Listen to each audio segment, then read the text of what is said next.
To all my brothers and sisters at the Third Exodus Assembly in Trinidad and Tobago and in St. Vincent and the Grenadines, and to the rest of the followers of William Branham all around the world.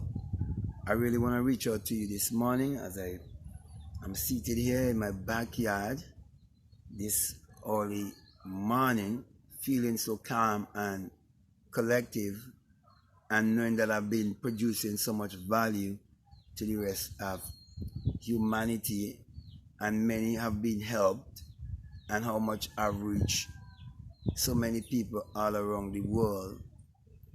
And I know that I've been among you for 7 years, and I know what you guys believe and how much you believe in the prophet William Branham. And I say the prophet because you all refer to William Branham as the prophet, and you all receive and you all speak of what you believe as the message. Now, what I really want to speak to you about is about William Branham and the World Fair. And this World Fair used to take place in Chicago, and William Branham spoke about it in some of his messages, where he talked about where he meet Hugh Briner and them, and so on, and some of the experiments that you would have seen there, and so on. And one thing that he didn't tell you about the X-shaped cars that he saw at this World Fair, and the driverless cars that he saw at this World Fair, and the reason why he used to always attend the World Fair. Now,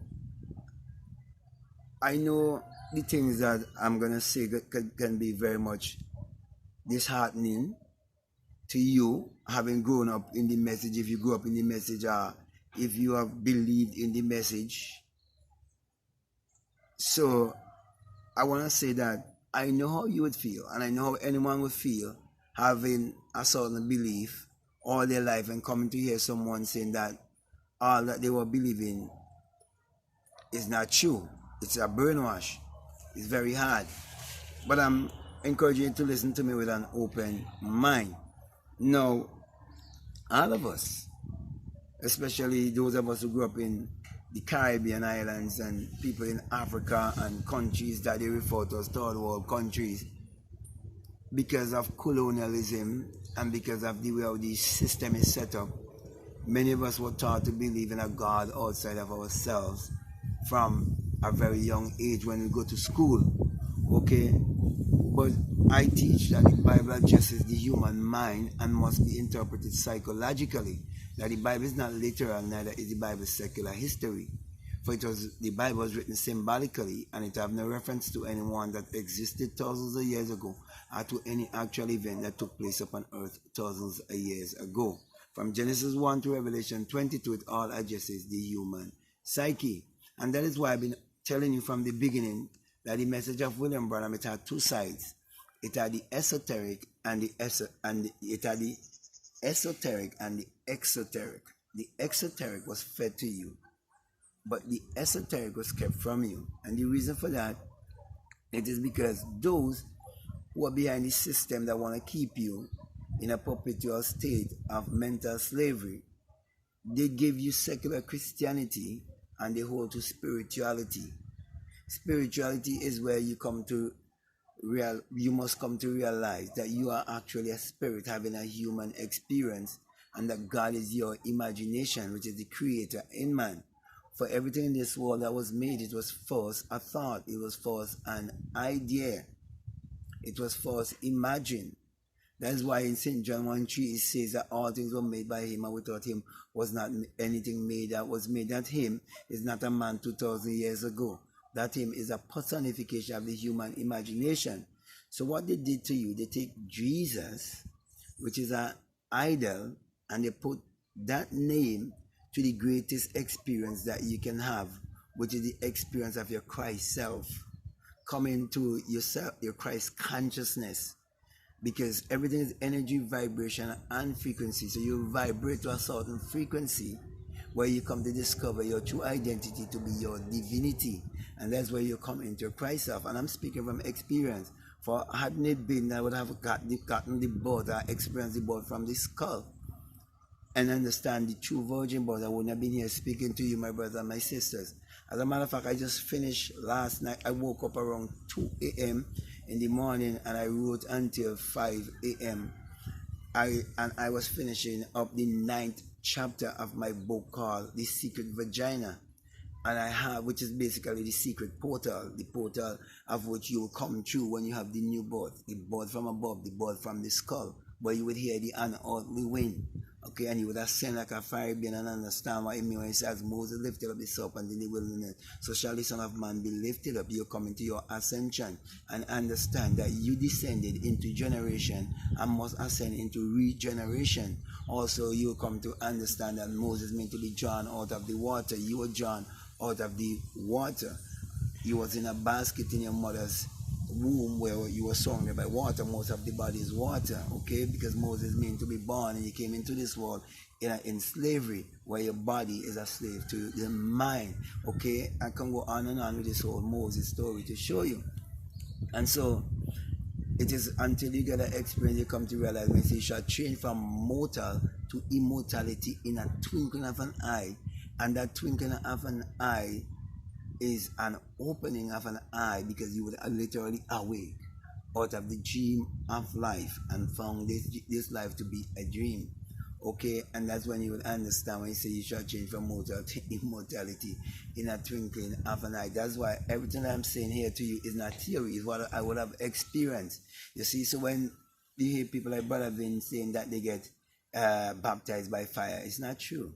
Whenever one gets the true baptism by fire, they will tell you about the birth from the skull. There's no other way. That's the real virgin birth. That's the only virgin birth there is. There have never been another virgin birth. Okay, and also I have a lecture on Amazon Prime called that same Secret Vagina. Okay, but the book is just the expansion of it. And as I was saying to you that I woke up that time in the morning and I continued to write it, and I was showing you the whole secret of Matthew chapter 27 of the great earthquake, and the grave was open, and those that slept, you know, how they awake and was seen by many, and all of that, you see, and explain all of that for you, what it really means psychologically, okay, having had the experience. So I know these things, you know, by experience, because I'm awakened, I'm enlightened. Since I would have left the Third Exodus Assembly, I've written 9 books. And the Secret Vagina would be the 11th, because I've already written Spiritual Recipe for Better Living, which I haven't uploaded as yet. I have to get that up and going. And then the Secret Vagina, okay? And I have more books to write. So I was on chapter 9, as I said, and it will be my 11th book. 11 is the gateway. 9 is the highest number there is. There's no number higher than 9. When you count, they teach you to count from 0 to 9.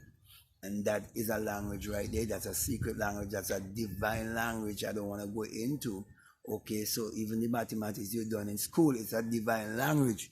Okay, so those who want to keep you enslaved in religion, they never wanted to understand true spirituality, which is basically coming to understand that true salvation is self-realization. So let me just go back to Branham and why Branham was doing these things. Now, Branham, whether you want to believe it or not, was a part of the clan. Okay, and I have the book, all of the books, Supernatural, The Life of William Branham, in book 2, when he got shot accidentally. You can read it. It's in chapter 5, where it speaks about when he got shot accidentally and he had to go through the operation. It was Miss Rhoda, the KKK, which is the Ku Klux Klan, and the Masons who took care of his operation. And throughout William Branham's life, he has always been grateful and thankful to them. And William Branham was very quick to criticize Martin Luther King when he was when he was being very active in the time of the civil rights, okay, movement. And William Branham, you can go and listen back the tapes, the biasness in the voice of William Branham saying that he's supposed to be a prophet and a man of God, and he's the last prophet, and he's Malachi 4, and he's Revelation 10:7, all of that. Make me laugh, But so he hadn't having received certain teachings from the clan, and his mentor being Roy E. Davis, who was a clan leader. He was even he reached to the point of imperial jargon, okay, and so they would have known the law of mentalism and all of these things, and know that whatever you can imagine, it can become a reality. They would have known the secret of the subconscious mind and the power of the subconscious mind, and know where science and technology was taking us, okay? Because what most people believe to be the past, the present, and the future is not really so. We're just living in the now, and it tells you that in Ecclesiastes, and the world that you behold without and thinking that it's all matter, it's not matter. It's all an illusionary world. That's why when you fall asleep, it disappears. You doesn't know where it goes. You're in another world. Okay? You slip from the 3-dimensional world into the 4th dimension. Okay? And you fail to realize Ecclesiastes 3:11 tells you that it's downloaded in you. It's downloaded in you. Now we're living in a computer age, an age where I can just, like take something like a flash drive. I'll use this for example and show you. If you look at a flash drive like this, you won't see anything. But if you plug it into the computer, it will reveal everything that is downloaded in it. And the computer have a CPU, central processing unit, where you have all the memory and everything, and everything is stored there, but you can't see it. It's invisible. Then it becomes visible. So you see, my brother, my sisters, you have to think more deeply, especially now we're living in a digital age.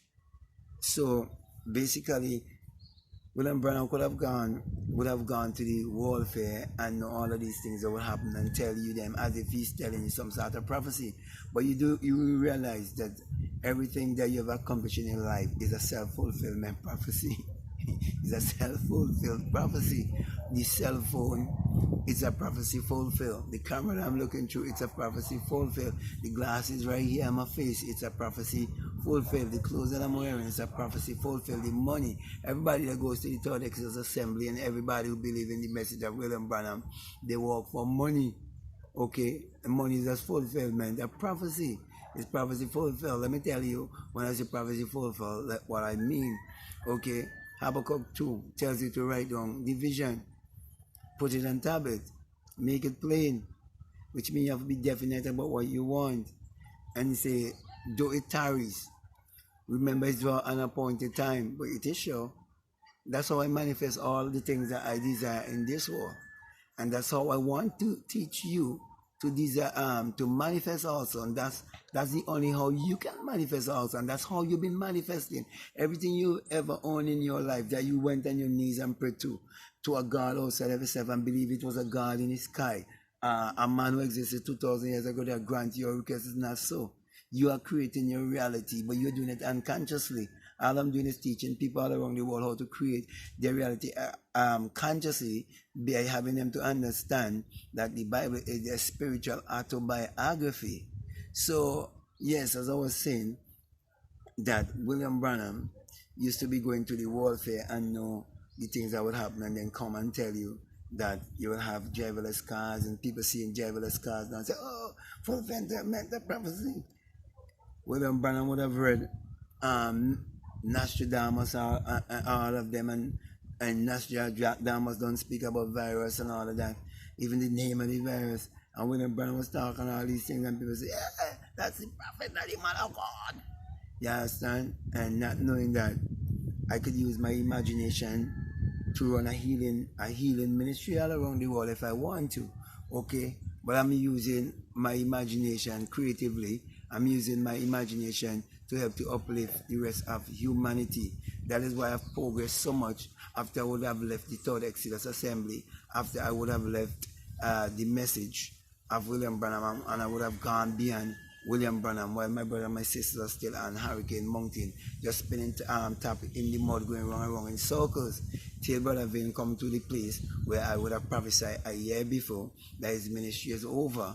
And the exact time when I did that video, it was New Year's Eve, which was the old year coming over into the new year of 2019. And by the end of 2019, in the old year, at the end of the 2019, the old year moving to the new year, is when he was caught going to the bank with 28,100 $100 bill, because he find it now necessary as a conflict of interest to want to change the money, because it was changing the TT $100 bill to the new Palima 100, and he couldn't miss out on that.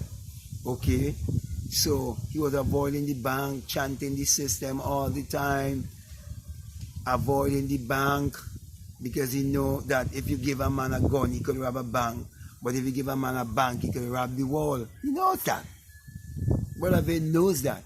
So he was avoiding the bank all the time, but now we use conflict of interest, and then the people who go to the church who are so loyal to Brother Vane, they say, oh, these news people this, these news people that, these reporters wasn't supposed to do this, or wasn't supposed to do that, the bank wasn't supposed to do this, the bank wasn't supposed to do that. Yet those are the same people feed on the news all the time. I remember my first visit to the Torrex's Assembly in Trinidad and Tobago. They have all these newspapers stick up down by when you walk down the step to go down to the assembly. All these newspapers, the latest news and so on and so. For many years, Brother Vane and his son, Timmy, they've been going on the internet and searching for all things on the internet and splicing things together and talk about message. And people say, Brother Vane is a legend, man of God, the apostle, of whom speaketh the prophet days, the man on the horse in the west. I have to laugh. Then they show me a little white dove and a piece of wire. When all these things that is written in the Bible, they take place within, not without. That is why they run with the exoteric message. Forget, they never know such a thing as the esoteric.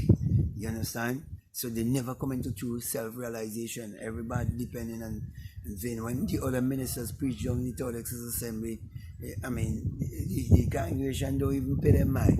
It depends on Vane. It's just like when Walters preach on the pulpit up here. When Walters leave Lavine, nobody's studying Lavine. I feel so sorry for Lavine. I have to give him a little amen to help him out. But, you know, all of that besides what I want to talk to you about, I want to really talk about how, you know, William Branham, you know, would have really, really put this thing together so good.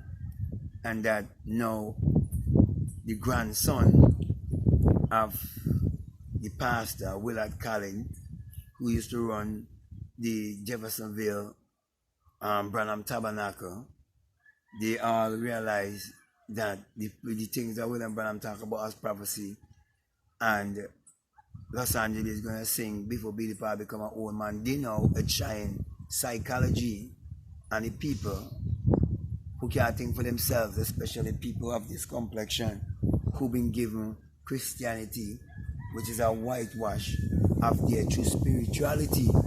Okay? And so he come out now and saying he exposing, but that's not true, because you know what he's doing? He's pointing you right back to believe in Jesus, an idol, for you still to worship your ex-slave master and believe in a God himself, and to still worship the white man idol, which is a brainwash of your true spirituality, keeping you from discovering that your true identity is your divinity, that there's only one race and it's the human race. And the Bible is solar all glory, and we are the closest to the Son, for the Son is the giver of our life. And without the Son there's no life and there's no light. And the Bible tells you in Malachi 4:2 that the Son, as in the estion of righteousness, shall arise in you with healing in his wings. And that what would have happened to me. And it also tells you that the Lord thy God is a sun and a shield, and no good thing will he withhold from you, in Psalms 84:11. So wake up, my brothers and my sisters, and realize you've been brainwashed. Okay, but there is hope. And that is why I'm teaching you that the Bible addresses the human mind and must be interpreted psychologically. You disagree with me, it has to first be psychological. You agree with me, it has to first be psychological. You say ignore he, it still got to first be psychological. Everything that you would do, I say it has to first be psychological. Every message your brother been preached to you, it has to first be mental or psychological. Every message that William Branham preached to you, it has to first be mental or psychological. So my encouragement to you is to wake up, stop deceiving yourself, and stop saying that these things, when you see them happening, that they are fulfillment of prophecy. Everything around you is a fulfillment of prophecy. Everything around you is spiritual. Everything that you see, it was one time unseen. It was one time invisible, be made visible.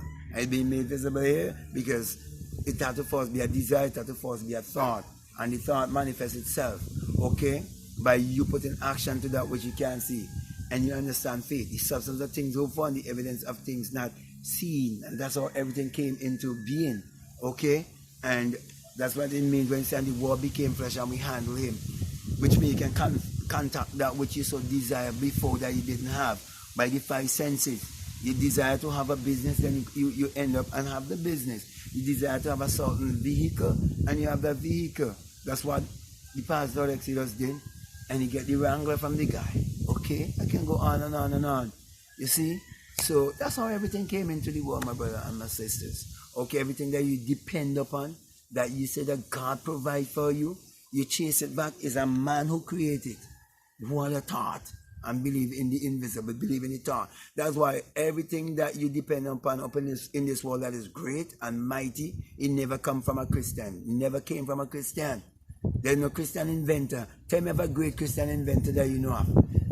The telephone didn't come from a Christian who invented it. The aeroplane didn't come from a Christian who invented it. The cell phone didn't come from a Christian who invented it. The internet didn't come from a Christian who invented it. And all of these things that these preachers used to say that God bless them, they were never invented by a Christian. The money that have been so embraced, 22 million, 2.6 in the church, right? It was for a start, for us imagine. They came from people who believe in the God within themselves, who believe in their imagination, who understood the Bible from the esoteric way. It's all of to do with the inner self. People understand that true education is self-realization, and so on and so on. I can go on and on. So my brother and my sister, stop holding on to these things that you say are prophecy by William Branham. You can't talk about the X-shaped vehicle and the driverless vehicle and the coronavirus and then emit.